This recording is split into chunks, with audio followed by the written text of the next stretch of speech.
This is the program that shows you the side of police chase videos they didn't want you to see. Bungled arrests, kamikaze crooks and cop-based carnage of all kinds. Welcome to Cops Uncut, the real car crash TV.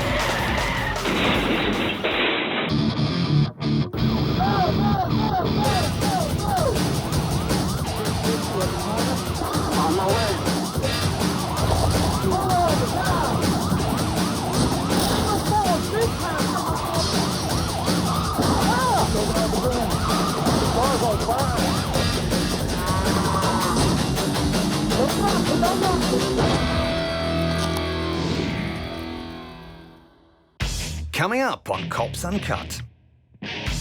This drug runner gets bricked up.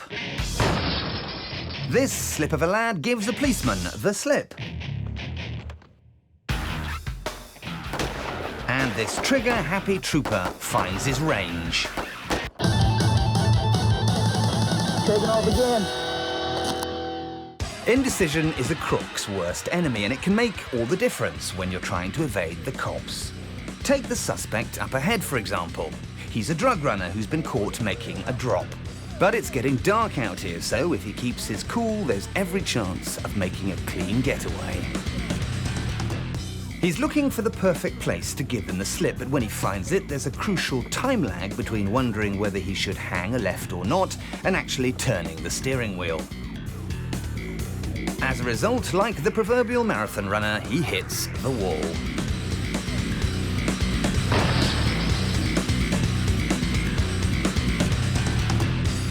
Just a few more feet to the left, and he would have made it. Now he doesn't need the RAC to help him out, just a bricklayer. And the cops soon realise that they're not going to talk him out of the car with their automatics. It's going to take some heavy-duty cutting equipment instead. Pretty soon, the crash scene has turned into something of a police department reunion, as half of the local force turns up for a gawp. All sorts of deputies, detectives, and random passers-by are on hand to look busy doing nothing. If only the local criminal fraternity knew what was going on, they could take advantage and indulge in some wrongdoing, because there wouldn't be anybody about to catch them.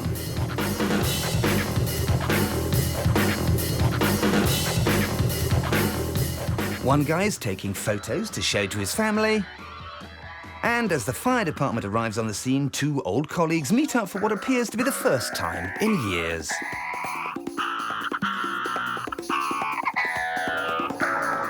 With some friends and family along for the ride, all they need now is a barbecue and a beer keg.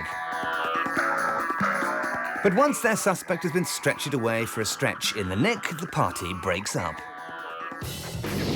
This indecisive drug runner hit a fork in the road, but instead of steering himself out of trouble, he ended up as just another brick in the wall.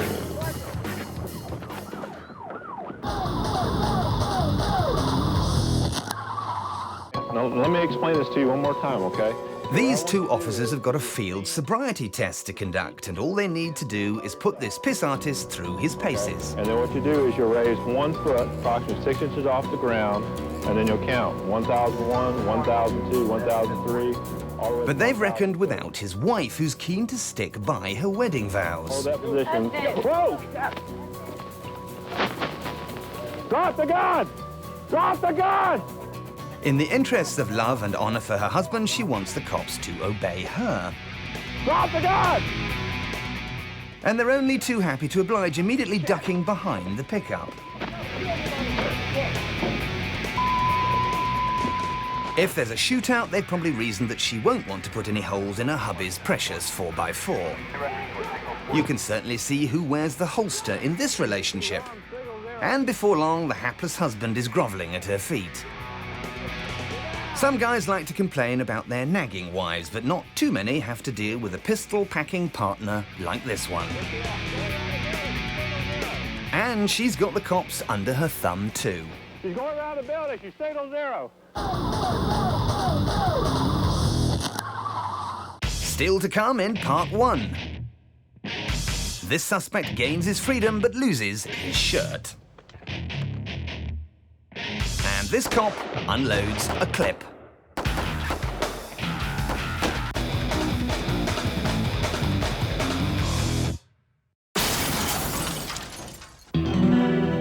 As a cop, you'll have to pass a height limit to get onto the force, and judging by the sort of porkers who populate the highway patrol, some of you ought to pass a width limit too. But remember, height and weight can sometimes be no substitute for speed and agility. This officer has noticed something suspicious about the Nissan you see here, but its passenger, for one, isn't going to be intimidated.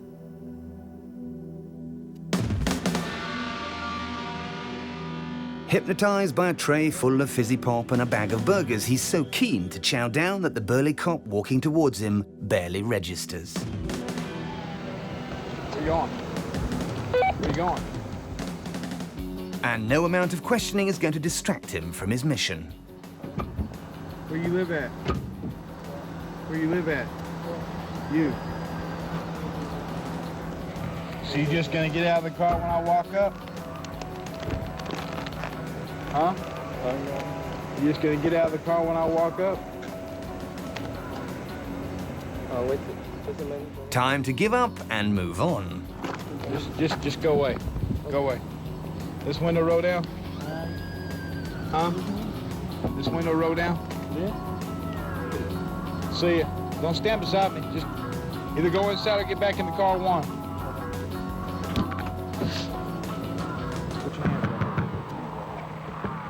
It's the driver this cop is interested in, although however small and weedy your suspect is, you should never assume an arrest is going to be easy. And just because they like junk food doesn't mean they haven't got a fast metabolism.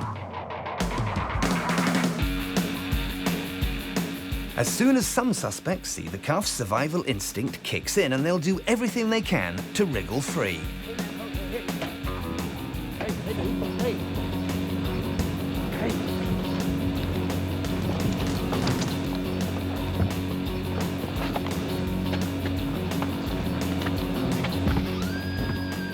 So make sure you learn how best to execute a headlock and how to swing a truncheon so it actually takes your man down.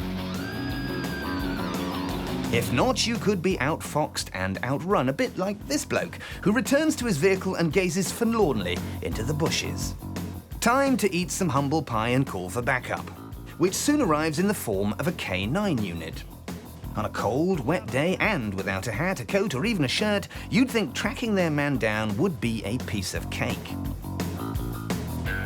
But with such a strong aroma of junk food in the air, the police dog couldn't pick up his scent, and this fleet-footed offender was never caught. So, time for a quick recap. Come between a man and his takeout and you could end up with egg on your face. Because if your policing technique isn't arresting enough, your suspect will just slip through your fingers. Class dismissed.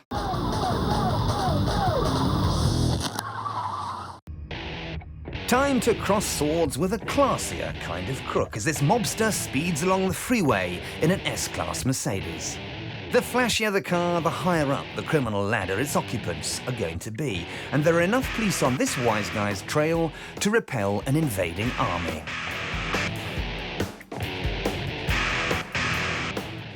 Cops have got no respect for brand names though, so it doesn't matter how buffed up your bodywork is, they're not going to be shy about bashing it around.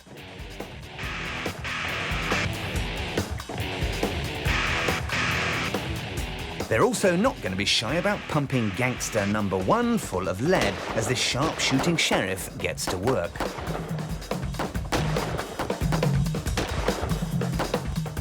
But despite having more holes in him than a packet of polos, he's soon shooting across the central reservation.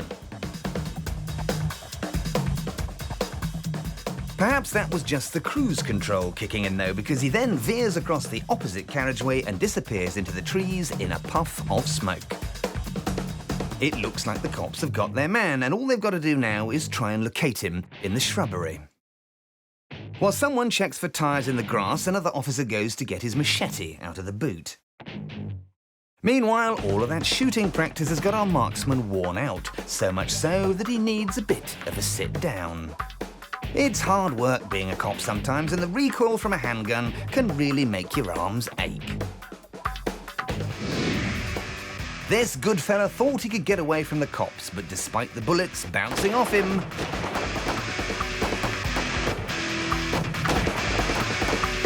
he was soon trading his upmarket Merc for a paltry prison cell.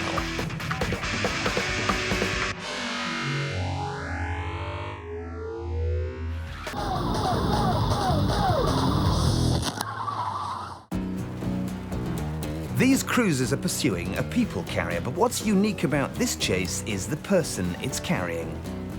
Being a family car, there's a 12-year-old kid on board. Only trouble is he's forgotten to bring his family along, and instead of being strapped into a child seat, he's got his hands on the steering wheel. The great thing about an automatic is that it's so easy to drive, even a child could do it, and that is exactly what's happened here. It doesn't matter that he can barely see above the dashboard because there are only 2 pedals to push, and this kid is hardly bothering with the brake. Whether he's managed to find the switch for his windscreen wipers is another matter, but he's not going to let a light shower put him off. On this infant's interstate, there are 4 lanes, not 3. The slow lane, the middle lane, the fast lane, and the very, very fast lane. And isn't it fun when you drive through a puddle and all of that spray gets thrown up? At least there aren't any pedestrians around, because if there were, they'd be getting soaked to the skin. Children, though, are easily bored, and pretty soon he's turned his short attention span to the hard shoulder. Time to go for a spin on the grass verge. Then a spin halfway across the road. This teenager may not be old enough to tie his own shoelaces, but just because he hasn't hit puberty doesn't mean to say that he can't hit the occasional crash barrier. But no matter how hyperactive he is, this chase has got to come to an end sooner or later. So long as he can find the handbrake first, that is.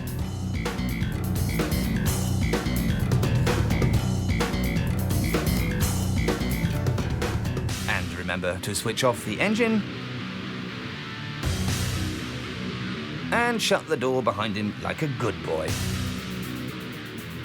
Despite this suspect's tender years, the cops aren't taking any risks and check the car in case there are any other pre-teen tearaways on board. But the only things they're likely to find are a few crisp packets and an empty bottle of Sunny D.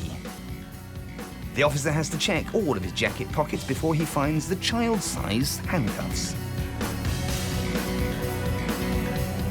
And once Babyface throws his toys out of the pram, all that's left to do is to give him a stern talking to and send him to bed without any tea. The cops will have to prove that this youthful yob knows the difference between right and wrong. But perhaps they should start by teaching him the difference between right and left. Taking off again. Still to come in part 2. Officer Lynch tells us how it's hanging, and this woman is having a whale of a time.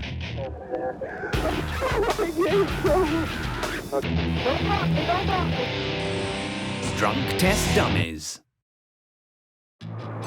For some odd reason, breathalyzers don't appear to have made it across the Atlantic. So if the stateside cops pull over a suspected drunk driver, they have to resort to the field sobriety test.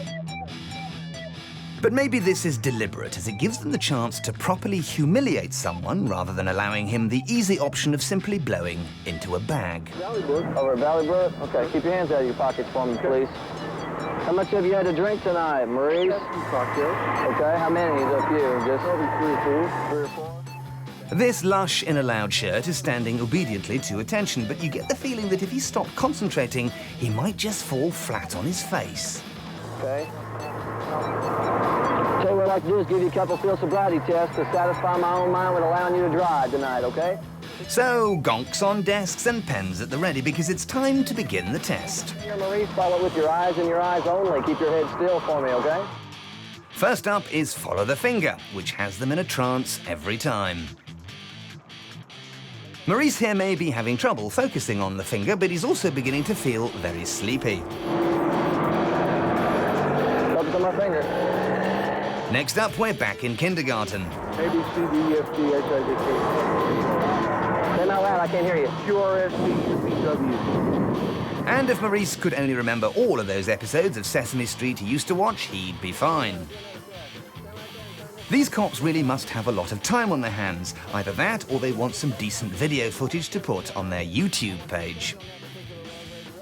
Third on the list is standing on one leg and counting up from 1001, which combines both mental and physical challenges into one impossible task. Quit.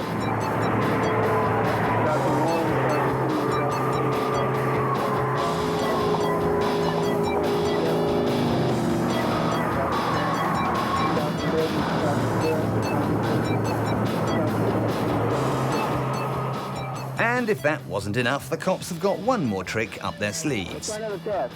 We're going to use this white line right here, okay? It's the old baby steps along a white line routine, and with so much counting and so many tricky foot movements, Maurice must feel like he's joined a line dancing class. Okay, that's left foot in front of right, but that's all right. When I tell you to begin, I want you to take 9 steps down that line. Touch heel to toe on each step and count each step out loud like I do here. 1, 2, 3, 4. When you get to 9, turn around and take 9 more steps the other direction. In fact, wearing that shirt and standing in front of those flashing lights, our man is beginning to look like an extra from Saturday Night Fever. And it's the baby steps that prove to be the clincher, as the cops finally decide they have enough evidence to make an arrest. Okay, Maurice, I want you to go ahead and put your hands on the truck for me. I'm going to pat you down. Spread your feet apart. A little wider for me. It may have been blindingly obvious that he was blind drunk from the moment Maurice got out of his pickup, but these lawmen are never ones to pass on the opportunity for a spot of good old-fashioned mental cruelty. So if you're ever caught drunk driving by the Highway Patrol, remember that you could be made to look like an ocean-going dork. Maurice, why don't you put your right hand behind your back for me? At this time, Maurice, you're being placed under arrest. You're driving under the influence. I feel like you've had too much to drink tonight. Put your other hand back here. Palms together. And if you flunk the exam, there'll be no chance of a retake. Taking off again. Next, we're going up country with Officer Lynch of the Polk County Police Department, who's pulled over a car that was being driven erratically. As Lynch bides his time, the driver is weighing up the pros and cons. In the end, he decides to go for broke. After all, why risk a ticking off or a ticket when you can risk a car crash or a prison sentence instead? So, as the two cars head off into the sunset, sit back and enjoy the scenery. Pretty, isn't it? And pretty boring too if you happen to live there, which may be why this suspect wants to spice up his Saturday night with a high-speed chase. If only there was a bowling alley or a drive-in movie theatre to keep him occupied, he might never have found himself in this situation in the first place. But like a certain tin of potato chips, once you've popped, you can't stop. So all he's got to do now is give himself the opportunity for a fitting finale. And here it comes in the form of a deceptively sharp right-hand bend.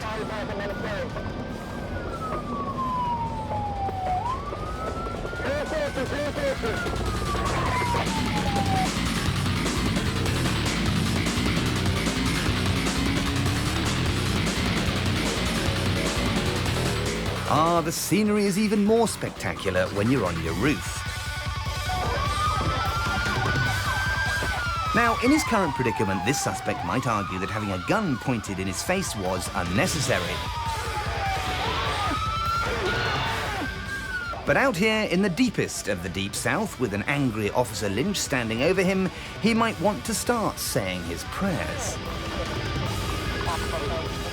This speed demon took a gamble when he ran from the Polk County cops. But they must have thought they'd won the lottery when he presented them with this rollover.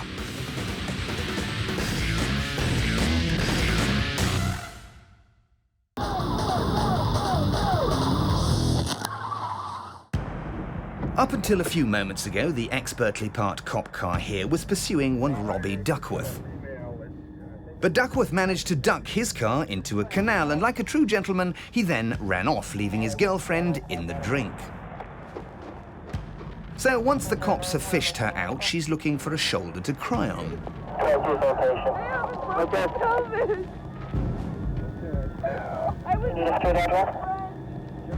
No, he made me get out. Although judging by her current condition, just the one shoulder isn't going to be enough.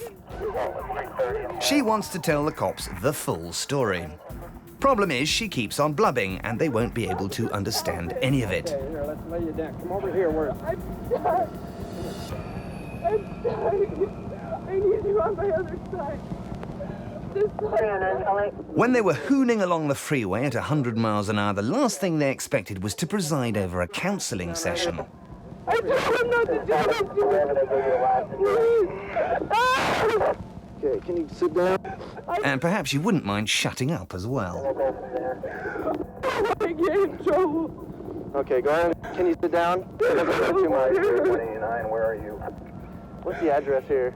I just wanted to go home.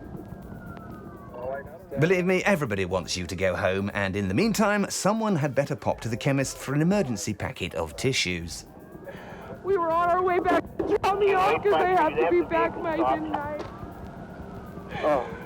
Does your friend have any weapons in the vehicle? No. All right. She may not be carrying any weapons, but there is some danger that she'll drown in her own tears. This bawling babe was only slightly hurt, and her boyfriend was later tracked down by a canine unit to his true spiritual home, an abandoned trailer.